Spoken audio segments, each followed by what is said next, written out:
오늘 말씀은 우리에게 익숙한 말씀일 수 있는데 두 가지 의미에서 우리 독자인 성경 독자인 우리에게 주의를 요합니다. 첫 번째는 오늘 본문에 나와 있는 말씀이 신앙의 기본 중의 기본에 대해서 가르치고 있기 때문입니다. 신앙의 초석이 되는 아주 기본적이고 중요한 가르침을 우리에게 알리고 있기 때문입니다.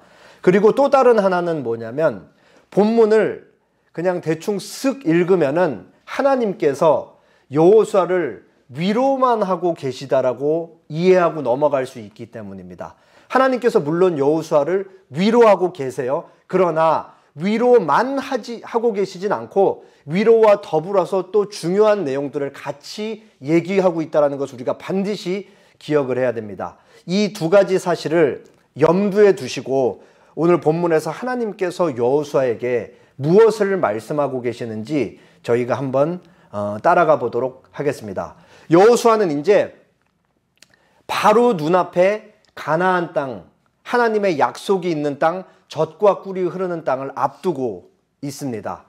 그런데 여호수아의 마음이 아주 불안하고 두려웠어요. 왜 그런지 오늘 말씀을 통해 1절, 2절 말씀을 통해 한번 확인해 보도록 하겠습니다. 여호와의 종 모세가 죽은 후에 여호와께서 모세의 수종자 눈의 아들 여호수아에게 말씀하여 이르시되 내 종 모세가 죽었으니 이제 너는 이 모든 백성과 더불어 일어나 이 요단을 건너 내가 그들 곧 이스라엘 자손에게 주는 그 땅으로 가라. 여기에 두 절 말씀 속에 여호수아가 지금 어떤 상황에 직면해 있고 여호수아가 왜 두려울 수밖에 없는지 정보를 제공하고 있습니다. 네 가지가 있어요. 첫 번째 모세의 죽음, 두 번째 이 모든 백성과 더불어 일어나 가야 하는 여호수아의 상황, 세 번째 요단을 건너야 되고 네 번째 그 땅 안으로 들어가야 된다. 전쟁이 전제되어 있다. 이 네 가지 상황이 여호수아를 굉장히 압박하고 있었습니다. 첫 번째로 모세가 죽었죠.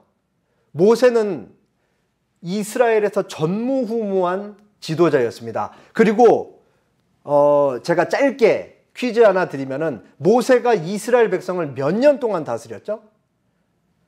무려 40년간 다스렸어요. 40년. 짧은 시간이 아니죠. 모든 사람이 이미 모세에게 익숙해져 있는 상태이고 심지어 지금 후계자인 여호수아조차도 모세의 지도력에 굉장히 친숙하고 익숙해져 있는 사람이란 말이에요. 그런데 지금까지는 모세가 시키는 대로 부리더로서 혹은 모세의 수종자로서 모세가 시키는 일만 잘하고 못해도 책임은 모세가 지으면 됐는데 이제 모세는 죽고 없는 거예요. 조언을 구할 자도 없고 지금까지 옆에서 모세를 잘 따라다니면서 모세니까 시키는 얘기만 하면 됐는데 그 모세가 더 이상 없는 거죠. 그러니까 사람들은 여호수아만 바라보고 있고 여호수아는 그 바라보고 있는 사람들과 더불어서 전쟁을 치러야 되는데 여호수아의 마음이 굉장히 부담스러울 수밖에 없었을 겁니다. 그리고 성경이 하나님께서 여호수아의 전임자 모세를 어떻게 평가하고 있냐?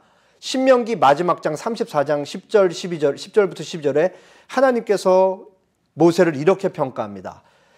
그 후에 이스라엘에 모세와 같은 선지자가 일어나지 못하였나니 모세는 여호와께서 대면하여 아시던 자요 여호와께서 그를 애굽에 보내사 바로와 그의 모든 신하와 그의 온 땅의 모든 이적과 기사와 모든 그 권능과 위엄을 행하게 하심에 온 이스라엘의 목전에서 그것을 행한 자이더라.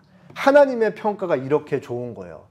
하나님을 대면하면서 아는 자였고 하나님께서 언제나 모세에게 직접 말씀하셨고 모세는 그 말씀을 듣고 백성들을 이끌었던 그 전무후무한 지도자가 죽었습니다. 그리고 여호수아는 홀로 남겨져 있었던 것이죠. 물론 여호수아는 일찍부터 모세의 뒤를 이어서 자기가 이스라엘 백성들을 이끌 지도자가 될 것을 알고 있었습니다. 읽진 않을게요. 신명기 27장 18절부터 20절에는 하나님께서 모세에게 명령을 하셔서 여호수아에게 안수하고 백성들에게 여호수아가 너의 다음 세대를 이을 지도자가 될 것이라는 것을 알리라. 그렇게 이미 하나님께서 말씀을 하셨습니다. 그러니까 여호수아도 언제나 항상 모세 옆에 있으면서 내가 언젠가는 이스라엘 백성을 이끌어 가야 된다는 사실을 알고 있었던 것이죠. 그럼에도 불구하고 언젠가 그 일이 일어나겠지라고 생각하고 있었던 것과 실제로 그 일이 일어났을 때 사람이 갖는 중압감과 압박감은 전혀 다른 것이죠. 그렇게 조언을 구할 수도 없고 지금의 자기의 영적인 아버지와 같이 항상 섬겼던 자기의 대선배이자 자기의 지도자였던 모세가 죽고 여호수아 곁에 없었습니다. 여호수아가 아주 두렵고 불안한 상황에 놓여 있었던 것이죠. 자, 두 번째는 무엇이 여호수아를 두렵게 했느냐? 너는 이 모든 백성과 더불어 일어나라. 여호수아 앞에 지금 200만 명 정도 되는 백성들이 있어요. 근데 이 백성들이 어떤 백성들이죠? 하나님께서 배고프다 그러면 만나로 먹여주고, 고기 먹고 싶다 그러면 메추라기 내려주고, 낮에는 구름 기둥으로 밤에는 불 기둥으로 따뜻하게 지켜주시고, 목마르다 그러면 반석에서 물 내어주시고, 원하는 걸 다 드려주는데 좀만 수가 틀리고 자기들 마음에 안 들면은 모세한테 막 항변을 하면서 얘기를 하잖아요. 우리를 왜 그냥 애굽에서 데리고 나왔냐? 그냥 종살이 하는 게 우리는 훨씬 좋다. 종살이하게 내버려 두지 왜 우리를 꺼내와서 이 광야 떼앞에서 이렇게 고생을 시키느냐. 틈만 나면 불평불만을 마구 쏟아냈던 사람들이잖아요. 심지어 어떤 사람들은 모세를 대항해서 반역까지 도모했었죠. 그러니까 만만한 백성들이 아닌 거예요. 지금 눈앞에 있는 사람들이. 물론 모세 앞이 아닌 지금 여호수아 앞에 있는 200만 명 되는 사람들은 출애굽 2세대들이죠. 모세와 함께 출애굽했던 출애굽 1세대들은 저희가 몇 달 전에 봤던 가데스 바네아 사건에서 하나님의 명령에 불순종했기 때문에 광야에서 40년 동안 뱅글뱅글 돌다가 다 죽었어요.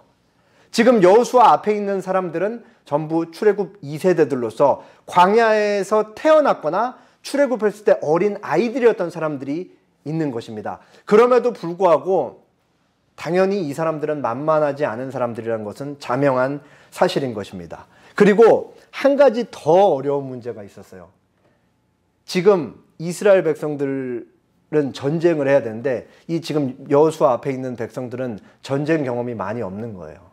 군사로 준비되어 있는 사람들이 아니고 광야만 40년 동안 그렇게 돌던 사람들인 거죠. 그러니까 여호수아가 이것도 굉장히 이 사람들을 데리고 내가 어떻게 전쟁을 해야 될까 깊은 고심에 빠졌을 것입니다. 그리고 세 번째, 이 백성들과 함께 이 요단강을 건너야 된다. 지금 여호수아 오늘 1장 보았는데 조금 뒤인 3장 15절에는 지금 곡식 거두는 시기였다라고 얘기를 해요. 곡식 거두는 시기. 곡식 거두는 시기는 일반적인 건기에는 이 요단강이 수심이 1m밖에 안 되는 거예요. 1m면은 저희들도 이렇게 지나갈 때 뭐 한 허리? 뭐 엉덩이 정도까지밖에 안 오죠. 그리고 강폭이 30m 정도였는데 우기 때 지금 곡식 거두는 시기, 여호수아가 백성들을 이끌고 건너야 하는 시기는 그림 아래쪽에 있는 것 같이 수심이 3, 4m까지 깊어지는 거예요. 사람이 빠지면 죽을 수 있는 깊이인 거죠. 그리고 강의 폭이 그 건기 때는 마른 땅이었다가 비가 많이 왔기 때문에 강폭도 굉장히 넓어져요. 그래서 여호수아 3장 15절에 따르면은 그 여호수아 3장에 있는 말씀에 따르면은 뭐라고 나와 있냐면은 강이 넘치는 시기였다. 요단강의 물이 항상 언덕에 넘치는 시기였다. 그렇게 얘기를 하고 있습니다. 여호수아 눈에는 지금 여호수아 앞에는 200만 명 되는 하나님의 백성들이 거의 뭐 끝이 안 보일 정도로 이렇게 쭉 늘어서 있고 거기에는 젊은 남자들만 있는 것이 아니라 늙은 젊은 남자들만 있는 것이 아니라 가지고 있는 애들, 그리고 어린 아이들, 그리고 심지어 갓 태어난 아이를 안고 있는 엄마들까지 다 있었던 것이죠. 그러니까 이 사람들과 같이 이 3, 4m 되는 강을 지나야 된다. 결코 만만한 일이 아닌 것이죠. 그리고 여호수아를 두렵게 했던, 불안하게 했던 네 번째 이유, 내가 이스라엘 자손에게 주는 그 땅으로 가라. 지금 여호수아가 하나님의 약속이 주어졌던 가나안 땅으로 들어가야 하는데, 그 땅은 우리가 어렸을 때 놀듯이 선 이렇게 그어놓고 돌 툭툭 던져가지고 돌 간 데부터 내 다리 있는 데까지 선 하나 쭉 그으면 여기까지 내 땅 하면 주어지는 그런 땅이 아닌 거죠. 그 안에 누가 살고 있는 거예요? 지금 이렇게 동편에서 서편으로 요단강을 건너서 들어가야 되는데, 들어가야 되는 이 땅 안에 그냥 거기는 빈 땅인가요? 여기는 오랜 시간 살고 있었던 원주민 족속들이 각 지역마다 다 있었던 거예요. 그 지형에 익숙하고, 그 산악 지형에 익숙하고, 골짜기에서는 누가 살고 있으며, 각 족속에서는 어디에서 어떤 부족들이 살고 있는지, 그리고 거기에는 성읍과 요새가 있는 지역이었죠. 여호수아는 들어가면 거기서 오랜 시간 산 사람들과 전쟁을 해야 되는 거예요. 전쟁은. 그리고 이 세상에 살인 없는 전쟁, 목숨을 잃지 않는 전쟁은 없잖아요. 그러니까 내가 이 백성을 끌고 들어가서 전쟁을 할 때는 내가 사랑하는 이 백성, 하나님의 백성들 중에 누군가는 반드시 죽을 수밖에 없다라는 게 전제되어 있는 것이죠. 이게 얼마나 부담스럽고 여호수아를 계속해서 짓누르고 있었을지 우리가 어렵지 않게 짐작을 할 수 있습니다. 여호수아 옆에는 모세가 없고, 이 백성들과 함께 요단을 건너야 되고, 그리고 그 땅에는 전쟁을 해야 되는 이방인들이 기다리고 있었습니다. 앞뒤 좌우가 다 막혀 있는 상황이었죠. 그러나 한 가지 확실한 것은 하나님께서 여호수아를 출애굽 2세들로서 가나안 땅을 정복할 지도자로 세우셨고, 여호수아는 도망갈 수가 없었습니다. 하나님께서 여호수아에게 땅의 경계, 내가 모세에게 말했던 대로 땅을 여기서부터 여기까지 너희에게 다 줄 거야 라고 말씀하신 다음에 두 가지 약속을 주세요. 그게 1절부터 5절입니다. 제가 5절을 읽을 테니까 여러분이 6절을 읽어주시기 바랍니다.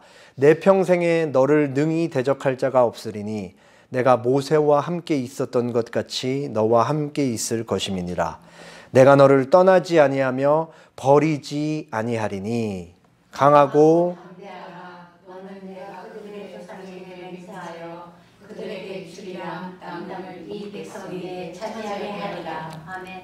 하나님께서 여호수아에게 두려워하고 있는 여호수아에게 두 가지 약속을 주시죠. 첫 번째 약속은 내가 모세와 함께 있었던 것 같이, 내가 모세와 항상 함께 있었던 것을 네가 두 눈으로 뚝뚝히 보고 40년간 경험하면서 지냈지, 내가 동일하게 너와 함께 있을 거야 라고 약속을 하시고, 두 번째로는 강하고 담대해 라고 말씀하시면서 네가 지금 그 땅을 취할 수 있을지 없을지 두려워하고 있는데 내가 반드시 그 땅을 너에게 전부 다 줄 거야 라고 약속을 주십니다.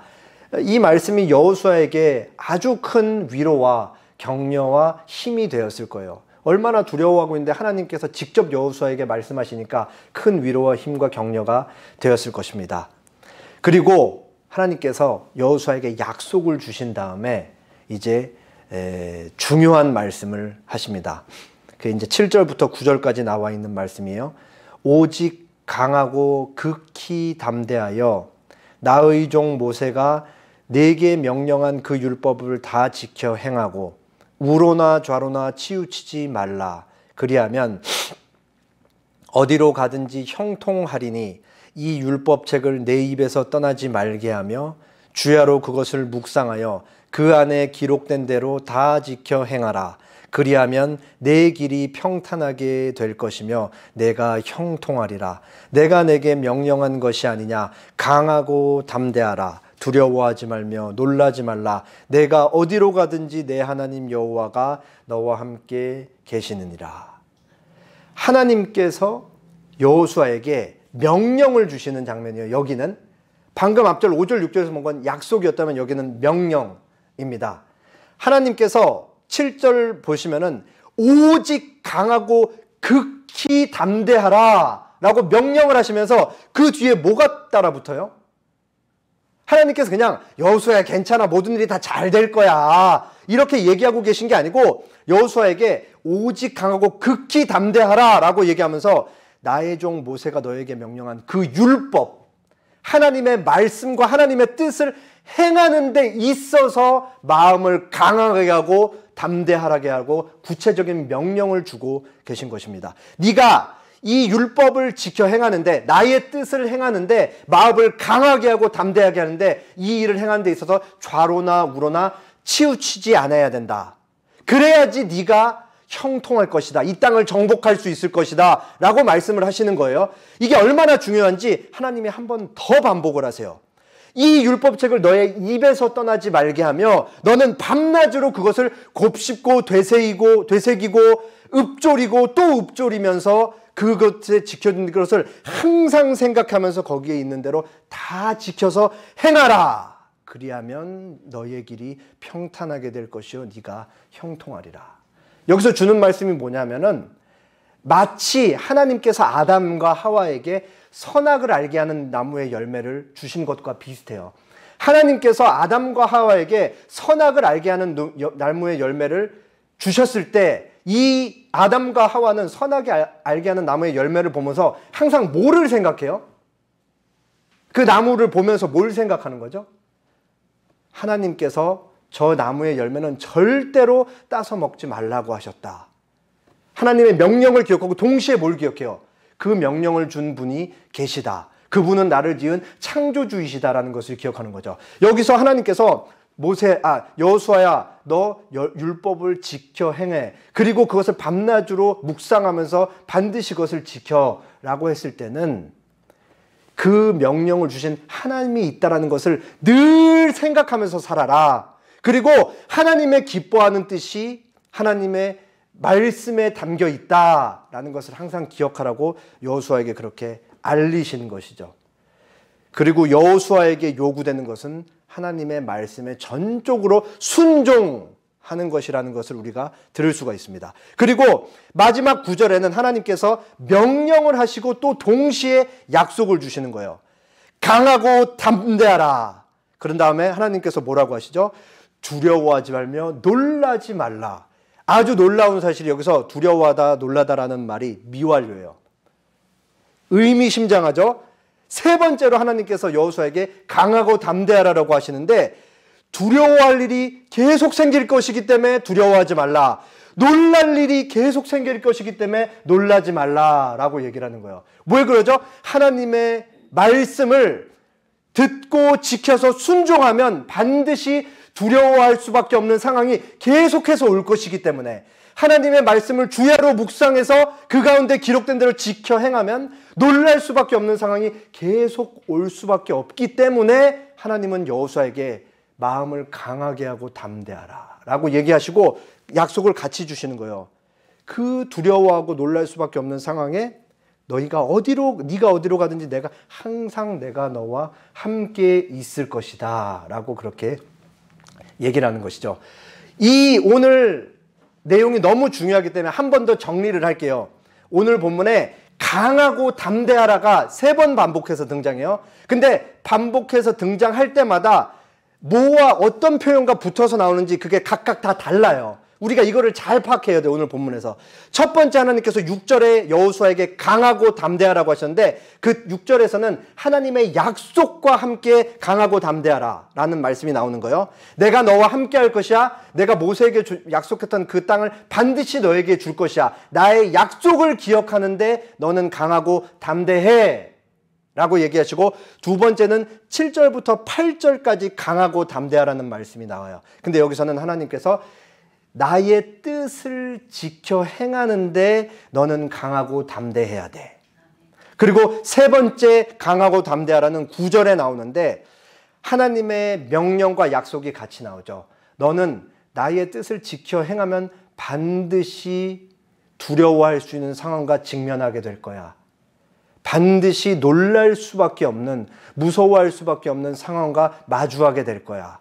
그러나 내가 그 순간 항상 너와 할 것이기 때문에 너는 마음을 강하게 하고 담대하게 해라 라고 그렇게 하나님께서 말씀하신 것이죠. 전쟁을 앞두고 있고 그 말 안 듣는 백성을 데리고 요단을 건너야 되는, 그리고 모세는 없고 자기 홀로 외롭게 서 있는 그 지도자로서 여호수아가 직면했던 그 두려움 속에 하나님께서는 네가 지금 치러야 하는 이 정복 전쟁과 하나님 말씀에 순종하는 것은 하나로 붙어 있다라는 것을, 이게 제일 중요한 것이라는 것을 여호수아에게 강조하면서 주지시키고 있는 것입니다. 이게 어쩌면은 너무 당연해서 여호수아 이 1장을 읽는 독자들이 놓칠 수 있는 부분이 있어요. 그게 뭐냐면은 하나님께서 오늘 본문에서 여호수아에게 주시는 말씀은 언약 관계 안에서 이 말씀을 주고 있다라는 사실입니다. 그리고 놀랍게도 지금 여호수아의 사명인 가나안 정복 전쟁은 이미 수백 년 전에 하나님께서 아브라함에게 말씀하셨던 내용의 성취인 것을 우리가 알 수 있습니다. 12절은 읽지 않을게요. 13절, 여호와께서 아브라함에게 이르시되 너는 반드시 알라 내 자손이 이방에서 계기되어 그들을 섬기겠고 그들은 400년 동안 내 자손을 괴롭히리니 그들이 섬기는 나라를 내가 징벌할지며 그 후에 내 자손이 큰 재물을 이끌고 나오리라. 너는 장수하다가 평안히 조상에게로 돌아갈 것이요 내 자손은 4대 만에 이 땅으로 돌아오리니 이는 아모리 족속의 죄악이 아직 가득 차지 아니함이니라 하시더니, 16절에 나와 있는 이 말씀이 이제 가나안 정복 전쟁을 염두한 말씀인 것이죠. 지금 읽은 창세기 15장은 하나님께서 아브라함과 언약식을 맺으시고 그 이후에 이제 아브라함에게 하시는 말씀이에요. 아브라함에 대한 예언이 주어지고 나중에 아브라함은 장수하다가 평안히 조상에게로 돌아가고 아브라함의 후손들, 하나님께서 아브라함에게 네 족속이 바다의 모래알같이 많아질 것이다. 바다의 모래알같이 많아진 200만 명의 이스라엘 백성들은 그 가나안 땅의 원주민들의 죄악이 가득 찰 때 하나님께서 하나님의 백성을 들어 사용하심으로써 그들을 징벌하실 것이다. 이미 나와 있는 것이죠. 예언되어 있는 것입니다. 수백 년 전에. 하나님과 이스라엘 백성의 언약 관계는 나는 너희의 하나님이 되고 너희는 내 백성이 될 것이다 라는 이 말씀으로 잘 요약된다라고 제가 여러 번 말씀드렸습니다. 하나님께서 오늘 여호수아 1장에서 여호수아에게 주고 있는 이 말씀이 언약 관계에서 주어지고 있다라는 말씀은 뭐냐면 하나님께서 이미 수백 년 전에 아브라함에게 약속하신 그 약속, 그리고 모세에게 또다시 말씀하신 그 약속이 여호수아에게 반복해서 주어지고 있다.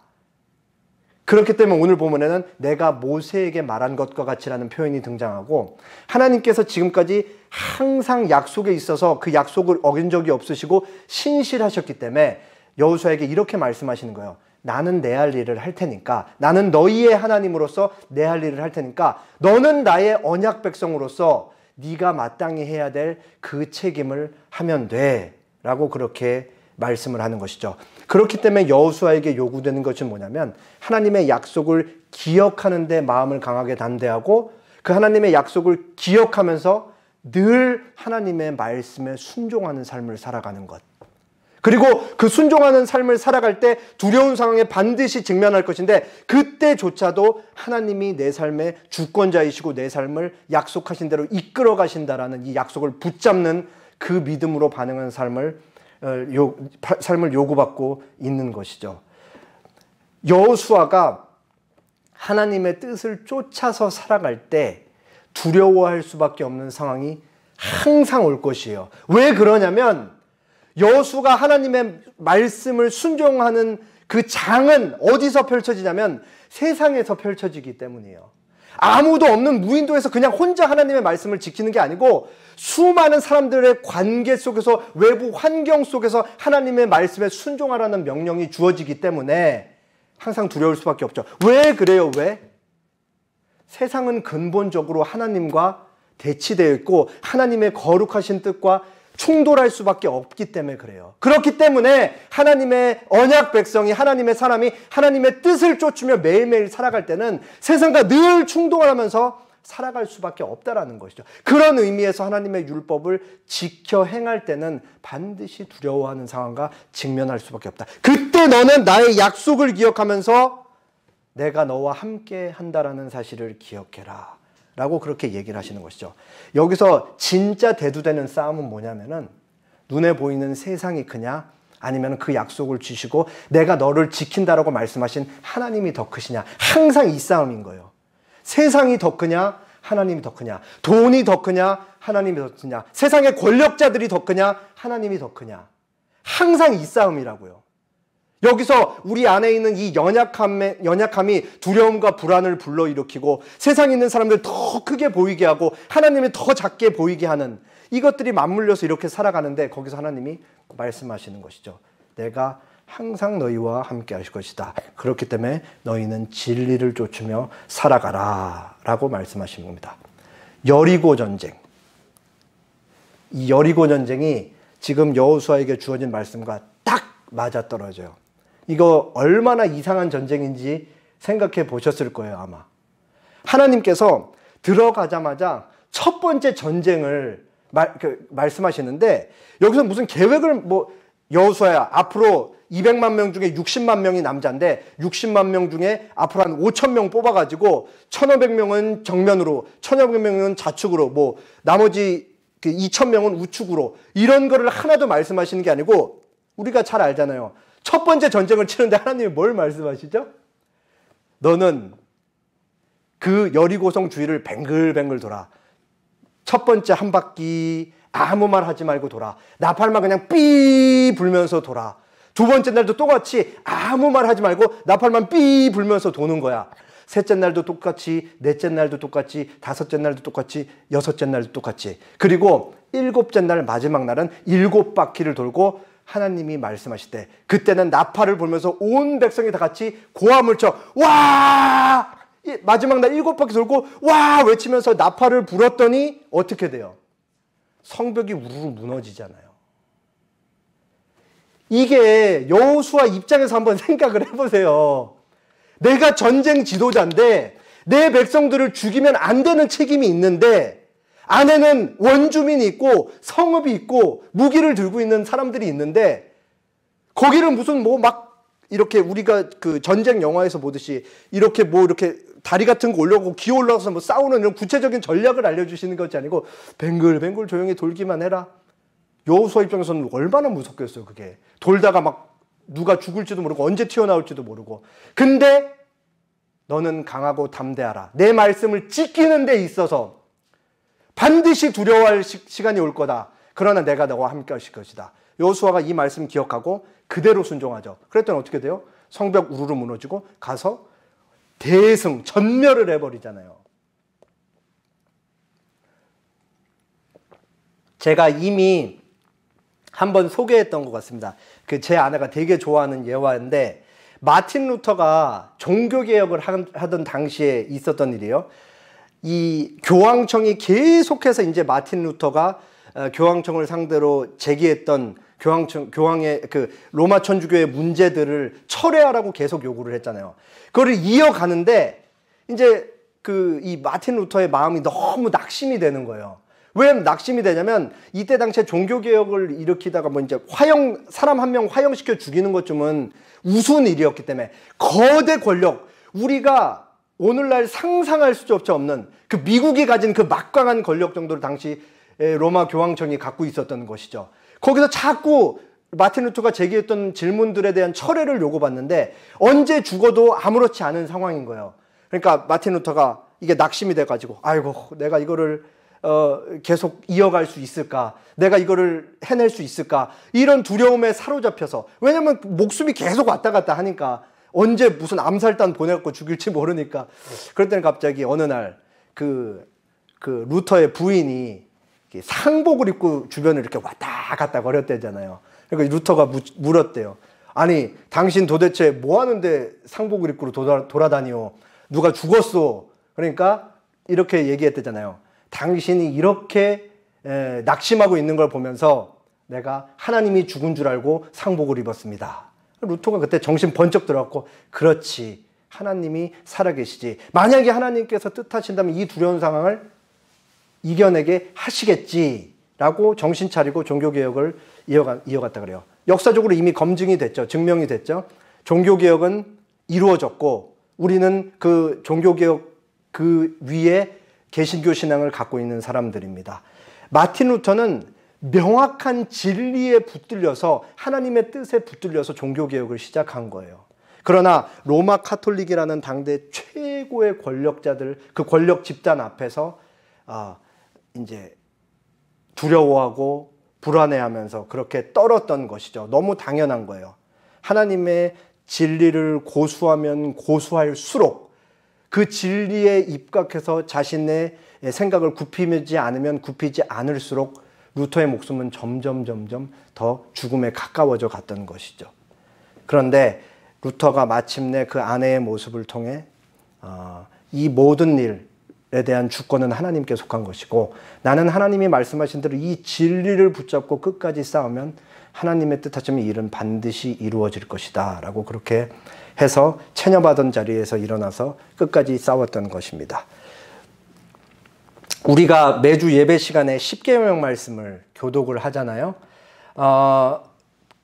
우리가 잘 알듯이 십계명 중에 1계명부터 4계명은 하나님에 대한 말씀이고 5계명부터 10계명은 이웃에 대한 말씀이잖아요.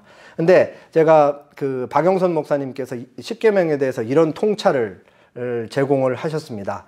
10계명을 단순화해서 무언가를 하라, 하지 말라 정도로 이해하는 것이 아니고, 하나님에 대한 계명인 1계명부터 4계명은 우리 세상에서 일어나는 모든 일들에 대한 답은 오직 하나님만 주실 수 있다라는 의미로 이해할 수가 있고, 5계명부터 10계명은 남의 것 뺏지 마라, 뭐 도둑질하지 마라, 탐욕하지 마라, 이 정도의 계명이 아니라 그것을 훨씬 넘어서서 사람들 주변에서는 너희가 원하는 것을 얻을 수 없다라는 것을 알라라는 의미로서 주어졌다는 것이죠. 그러니까 인간인 우리가 또 다른 인간들로부터는 원하는 진짜 답은 찾을 수 없고 오직 하나님만이 진짜 답을 주실 수 있다라는 의미에서 십계명을 읽을 수 있다라는 그런 의미입니다. 어떤 책이었는지 설교였는지 잘은 모르겠는데 이런 글귀를 읽은 적이 있습니다. 하나님을 두려워하는 자는 세상의 그 어떤 것도 두려워하지 않고, 하나님을 두려워하지 않는 자는 세상의 모든 것을 두려워한다. 우리의 싸움은 제가 아까 말씀드렸듯이 결국은 세상을 두려워하느냐 하나님을 더 두려워하느냐, 결국은 그 싸움이에요. 우리가 정말로 진리에 눈 감지 않고 진리에 모른 척하지 않고 살아간다면 반드시 두려워할 수밖에 없는 상황이 오는데, 그때 결국 대두되는 싸움은 하나님이 크냐 세상이 크냐, 결국은 그 싸움인 거죠. 하나님께서는 오늘 본문을 통해서 우리를 보내신 그 자리에서 진리를, 하나님의 말씀을 충실히 따르며 살라고 그렇게 말씀하십니다. 그렇게 살아갈 때 우리는 늘 흔들리면서 불안해하고 두려워할 수밖에 없다라고까지도 말씀하십니다. 그럼에도 불구하고 우리 현실 속에서, 우리 인생에서 우리가 가질 수 있는 답은 오직 하나님만 줄 수 있다라고 그렇게 말씀하고 계시는 것입니다. 사람은 수세에 몰리면 자꾸 곁눈질하고 그 문제를, 그 당면 문제만 해결하기 위해서 자꾸 세상적인 방법을 통해 해결하고 찾기 마련입니다. 그럴 때 우리는 하나님을 놓아버리고 하나님의 뜻을 놓아버리는 것이죠. 우리는 평생 이 싸움을 해야 될 것입니다. 잘 해낼 때도 있고 물론 실패할 때도 있을 것이에요. 그럼에도 우리가 잊지 말고 기억해야 되는 아주 중요한 사실은 뭐냐? 이 세상에는 우리가 원하는 답은 하나도 없다. 세상은 우리에게 답을 줄 수 없다. 오직 천지를 지으시고 우리를 구원하신 하나님에게만 우리의 모든 답이 주어져 있다라는 것을 기억하는 것입니다. 함께 기도하겠습니다.